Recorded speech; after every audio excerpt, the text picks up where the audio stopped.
Le 6-9 Listen anywhere. sur France Inter. Un autre rendez-vous avec Antoine Malo. Bonjour Antoine. Bonjour Alexis, bonjour à tous. Et vous nous emmenez ce matin au Soudan, puisque l'ONU vient d'envoyer un message d'alerte à propos de ce conflit complètement oublié. C'est même un message d'urgence absolue, Alexis. Je cite les mots employés hier par l'OIM, l'Organisation pour les migrations des Nations Unies. Le Soudan est à un point de rupture cataclysmique. L'agence prévient que sans action immédiate, des dizaines de milliers de personnes vont mourir dans les mois à venir.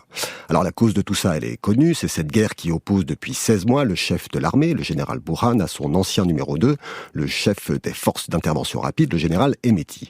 Selon certaines estimations, le conflit a déjà fait 150 000 morts.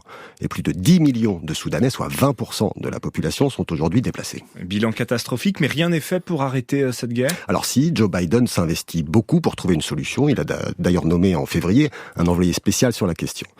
Demain, d'ailleurs, se tient une réunion à Genève pour discuter d'un cessez-le-feu. Sauf que ça paraît assez mal parti. Le gouvernement soudanais, le général Burhan donc, estime que le cadre des négociations définies par les Américains n'est pas le bon. Donc leurs représentants ne viendront peut-être pas. De toute façon, il ne faut pas non plus espérer de miracle. L'année dernière, plusieurs trêves ont été signées, mais à chaque fois, l'encre n'était pas encore sèche que les combats reprenaient. Les deux généraux sont engagés dans une guerre à mort, et le problème, c'est que certains les y encouragent. Certains, de qui parlez-vous là ? Eh bien, pour des questions de rivalité régionale, d'obédience religieuse ou d'intérêt stratégique, beaucoup de pays sont impliqués dans ce conflit et l'instrumentalisent.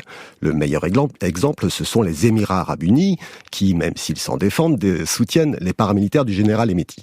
Ils leur fournissent du renseignement, mais aussi des armes, en violation totale de l'embargo qui pèse sur le Soudan. L'Éthiopie, comme l'Arabie Saoudite, sont aussi des pro-Hemeti et ont joué un rôle plus que trouble au début du conflit. De l'autre côté, il y a l'Égypte qui appuie le général Burhan.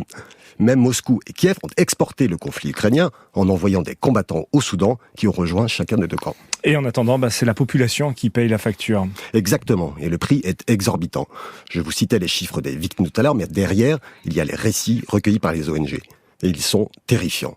Ils parlent de viols à grande échelle, d'exécutions arbitraires, de sévices et de blessures infligées au couteau ou à la machette. C'est particulièrement vrai au Darfour, la province à l'ouest du pays, déjà martyrisée par le passé. Et à tout ça s'ajoute la famine.